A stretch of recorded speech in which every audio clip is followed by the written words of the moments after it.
The Super Mario Galaxy games are my two favourite games of all time. I haven't played the widest variety of games by any means, but of the ones I have played, nothing comes close to these two. The music's amazing, the visuals have aged shockingly well for Wii games, Mario controls well, the levels are mostly really fun. Whenever I play these games, I always have a great time. Hell, I love them so much that they're two of the only 3 games I think I've ever 100% completed. The other one being Shantae and the Pirate's Curse, which is less so for its quality and more because it was short enough and not too difficult. Recently, Shafrillas Productions did a video ranking every level in the first game, and it got me motivated to play through the games again and make my own video on them. Except instead of the levels as a whole, I'm going to be focusing on the game's boss battles. There are over 30 boss fights across both Galaxy games, almost all of which are good. But which one is the best? Well, I don't know about that, but I can at least go over my own personal favourites. I'm going to go through each of these bosses, starting with my least favourite and working my way up to my favourite. In terms of what I'm counting as a boss, I'm going to be going off the list of bosses on the Mario Wiki. As for the bosses that appear multiple times, I'm going to be going over them as a whole and combining each of their appearances into one placement.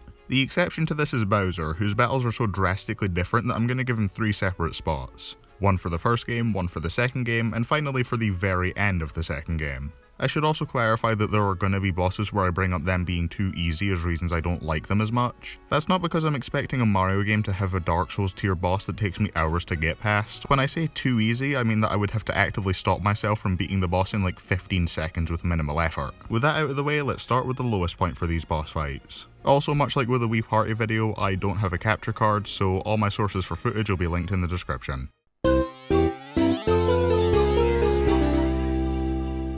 I don't really need an F or E tier because there's no boss in either of these games I consider outright awful, there's just a few I'm not too much of a fan of. Does this one even count? Even calling this a mini-boss is a stretch. It's painfully easy, unmemorable, what's even the point? It even comes back in Galaxy 2 for some reason, I genuinely forgot about that. Maybe if it was at least presented like an actual boss, but no, this is just 2 regular enemies on top of each other with a cutscene between hits. But I at least like the cutscene. It's cool that the bigger Mandibug reacts to the death of the smaller one. Getting to him is the only remotely interesting bit of the fight. Then you hit him once and he decides not to send you back down. You do 2 more backflips and spins and he's down in like 5 seconds. This is boring as hell. I wish the Ice Flower got to be used for a more interesting boss that took better advantage of its movement options. This one pains me to play solo because the setup for it is perfect. Bowser fakes you out into thinking you beat him before, then comes back bigger and stronger than ever. There's no arena either, just a bunch of meteors you have to stomp into him as you fight in front of a black hole. Coupled with some of the best music in the game, the stage was set for a phenomenal final boss. And instead what we get is a short, slow battle where Bowser actively stops in place so that he can never get close enough to hit you, and even if he does land a hit, the meteors that get punched along with you give out a coin when they're destroyed. Even putting aside how much missed potential this is, I don't find stomping the meteors into Bowser very fun at all.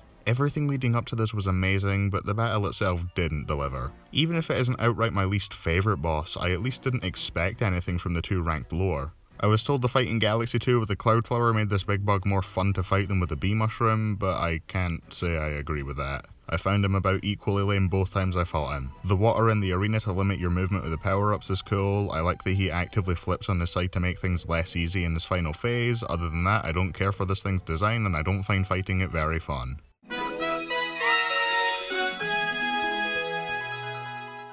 Realising this boss can't do shit if you just go right back over to the other side of the stage when she's stunned is really disappointing. She'll just walk right back over you in a straight line and give you another free hit, which means she never poses any kind of threat if you know what you're doing. And this sucks because I love this fight conceptually. The arena's cool, it takes advantage of the gravity mechanic and the main theme of the level. The final stage making some of the greats unusable is neat. I want to love this fight, but the AI is programmed to be a complete dumbass and that's what drops it down considerably. This is baby easy even in the Daredevil run. Somehow I died to it twice, but that was down to my own incompetence rather than it being an actually challenging fight. Any semblance of difficulty comes from how obnoxious the top mins and top minis are. The Dreadnought battle's better, but still nothing amazing. It was a fine enough boss, but I don't think it warranted coming back as many times as it did. Twice was enough, but I did not need to fight this motherfucker 4 times. The Daredevil and Speedy Comets added pretty much nothing. This one reeks of unoriginality. This is nowhere near as good as Dino Piranha. He feels like a watered down version in terms of both design and how fun he is to fight, but not outright bad. He doesn't go down nearly as quickly, which is appreciated, though I can't say I'm too fond of exactly how you have to hit his weak spot, no thanks. I'll take the actual Dino Piranha any day of the week over this. The most interesting thing about Sorbetti is that he's the planet you land on before the arena the fight takes place in, and the fact that he was originally supposed to be a silver chomp before that got moved along to the next galaxy over. Other than that, this is a fine enough boss. His randomized rolling pass makes things more interesting, I guess, but he's not too challenging or memorable. I like him, I guess, way more than I expected to, since I hear he's considered one of the worst bosses in these games. This one kinda gets weaker every time it comes back. I like the one in Gold Leaf where you get to use the bee mushroom. It gives actual incentive to dodge the bubbles despite them not being able to carry you out of the arena.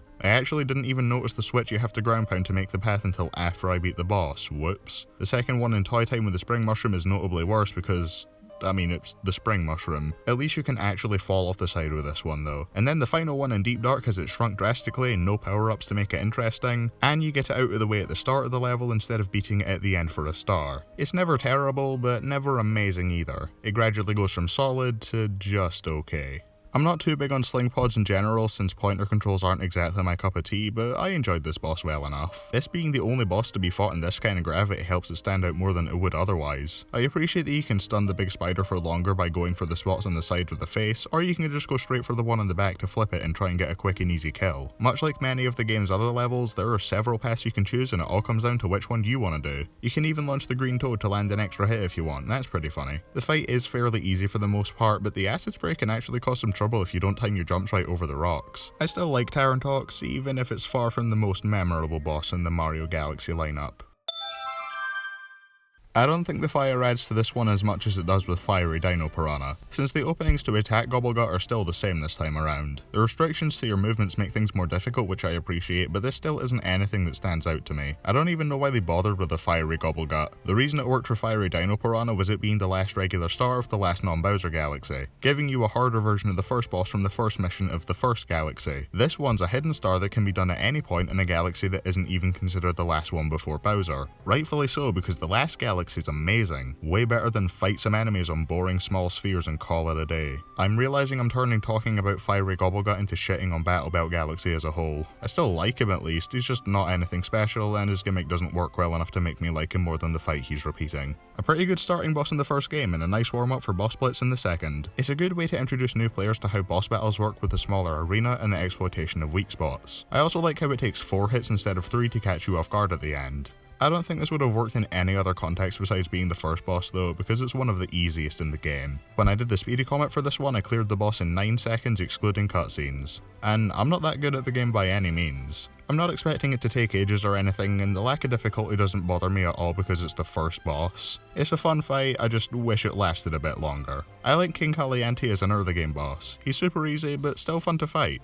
As the penultimate Grand Star though, of all bosses, why did he warrant the promotion? It ups the intensity a decent bit with new attacks and sinking platforms, but not to the point where I had any more difficulty than I did with him back in Good Egg. I like him well enough, but I'm a little let down that I ended up liking each non-Bowser Grand Star in the first game less than the last. I can't say I'm too bummed about this being the only Spindrill boss fight because I'm not super crazy about it as a power-up. I don't dislike it, but this is my least favourite of the 3 new power-ups in Galaxy 2. This is a fun enough fight. It uses the small arena to its advantage pretty well by having the boss itself take up half the planet while it shoots enemies over to your side. The Daredevil run's pretty good too. I don't have much to say about this one. I like it, even if it's just the Diet Megaleg in terms of its design. Mario games are no stranger to taking their basic enemies and making boss fights out of them by making them big and also usually royalty for some reason. And Giga Laiktu is another success in that regard, I'd say. I mean, you get to beat him up with Yoshi, that's something you can't do to too many other bosses in the game. Cursor controls are usually a downside to me, but I enjoy spitting spinies back at this guy with Yoshi, and the thunderstorm attacks he throws into the mix do a good job at keeping things more interesting. I don't know why he can't just go around the other side of the planetoid if you leave the arena though. He just kinda stays there and fights, I don't know, the Ghost of Christmas Past or something. Yes, I definitely expected this to release in December back when I wrote it several months ago. This was all planned from the beginning. Pretty fun, if nothing overly memorable. The last phase making the hitbox smaller and making the cannonballs split off from each other certainly makes things tougher, but I am still left with not a whole lot to talk about. One of the unfortunately few uses of the rock mushroom in this game, and the only boss you get to fight with it. The rock move not being super easy to control adds a bit more challenge to this one, especially since hitting it anywhere except the weak spot makes you take damage, and spin attacking the weak spot without the power up doesn't do anything. It's not amazing or super stand out, but this fight is still rock solid. A good intro to this game's Bowser Jr. fights. This time instead of starting with the best and gradually getting weaker, they more fittingly start with Junior's weakest battle and work their way up. and even though this is my least favourite of the three, that's hardly a detriment given its competition. Gobblegut's fun to fight and does exactly what I like about the Bowser fights, having the giant enemy tower over you on the small planetoid as it flies around. You have multiple options when trying to hit the obvious weak spots that his dumbass master spells out for you. You can hit them as soon as you can, or attack the later ones first so that the front ones are easier to hit when he goes faster in the end. You can even hit someone he's not burying himself in the ground if you time things right.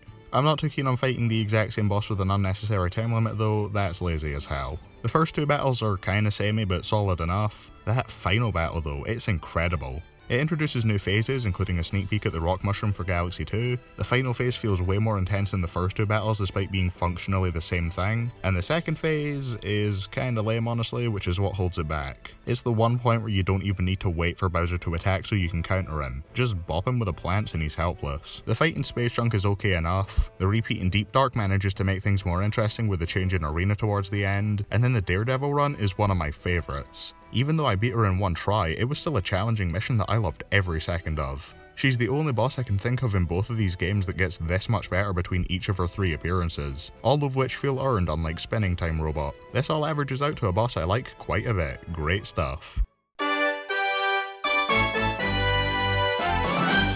This is the one time in either Galaxy game where I actually liked the change to how the fire flower worked. The time limit to the power-up forcing you to get more, coupled with Squizzard's increasing projectile spam, small windows to hit him and the sandstream drawing you in towards him, all have you on the move constantly and it makes it so fun. About all that I would change is making it so that Squizzard's projectile spam can't be directly cancelled out by your own. Other than that, good stuff. There's a Daredevil run of this as well, and while beating it on the first try wasn't the same serotonin rush as Kamella or Bouldergeist, it still made me feel pretty good. Having good swimming controls definitely helped this boss in regards to being not terrible. I don't think I'd like this one nearly as much if it was in Galaxy 2 since that one nerfed the underwater spinning. Not only is this a fun boss to fight with the torpedoes making things way more exciting, but this might have my favourite design of any boss in these games. I know people point to Bouldergeist as the prime example, but I find Kingfin's design way creepier. I like that they specifically chose an animal with no skeletal structure to base their skeleton boss around. The lack of land to escape from the water certainly helps there. A Daredevil run of this where running out of air is also a concern would have been so sick. But no guys, the desert level needed a boring speedrun comment instead, trust me. Simple yet super fun. This is one of the 2 bosses that terrified me the most when I was like 6, with the other one being Bouldergeist. Not Kingfin because I never actually got to him until much later on. I don't even know what it was about Major Burrows, he's just a big goofy mole dude. He's honestly kinda funny. I like how his last phase requires 2 ground pounds to shake things up, and his increased speed as he barrels towards you at the end makes timing way tighter. This is a boss I always look forward to fighting, and the Daredevil run makes the battle even better, much like pretty much every other Daredevil boss. Each Bowser battle in Galaxy 2 is functionally the same, but they do an amazing job at upping the intensity each time. More hazards and attacks are constantly being thrown in, and it does wonders for keeping each subsequent fight with them fresh and exciting.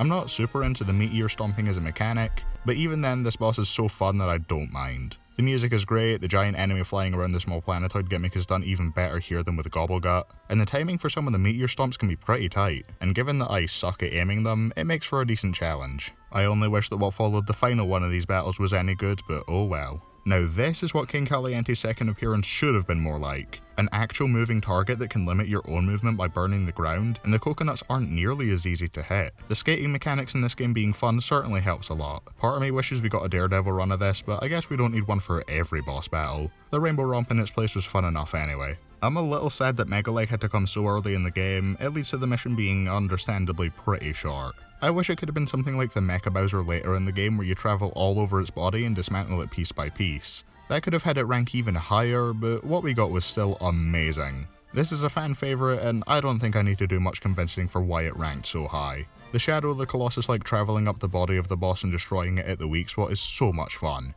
I used to hate the bullet bill maneuver, but I didn't mind too much on my most recent playthrough. Taking this giant robot down is super satisfying to an extent that so few boss fights in this game are. I used to hate this thing, but over time I've come around. I love basically everything about this boss. Its goofy looking oversized toy design fits Bowser Jr. perfectly, you get to fight it with Yoshi, you can hit the weak spots twice in one cycle if you time things right, it's got good music, insta-kill attacks, an amazing Daredevil run. I think the only reason I disliked this one as a dumb stupid 10-year-old was because I could barely beat it for the life of me. Even nowadays it was one of the tougher bosses in the game, but that just makes it all the more fun to revisit. I already loved everything about Throwback Galaxy. Whomp's Fortress is one of my favourite levels in 64 64 DS, and this being a loving recreation of that made me so happy when I first discovered it. The cherry on top of it all is this game's superior rendition of the Whomp King. They have the remake of the original boss on the top of the tower, but then you go through the Bowser door and the real fight begins. He's way larger, has minions that can chase you down when he can't. He can stun you, he can toss you off the stage if you cling onto his back for too long, which unlike 64 can land you in a black hole. He's fun to fight, I like his dialogue before and after the battle, and above all else, I love how this game sells how heavy he is every time he slams down, thanks to the screen shaking and some amazing sound design. All of his attacks being insta-kills anyway makes this kind of a diet Daredevil run, which makes him one of the few instances where I don't care that he didn't get a prankster comet. Remember when I said I wish the Dino Piranha fight was longer? Well, the fiery version delivers on everything I could have wanted. The final regular star of the last non-Bowser galaxy takes the boss fight from the first regular star of the first galaxy and makes it far more intense and challenging. Even going in with 6 health, this one still gave me some trouble, but it never felt obnoxious or cheap.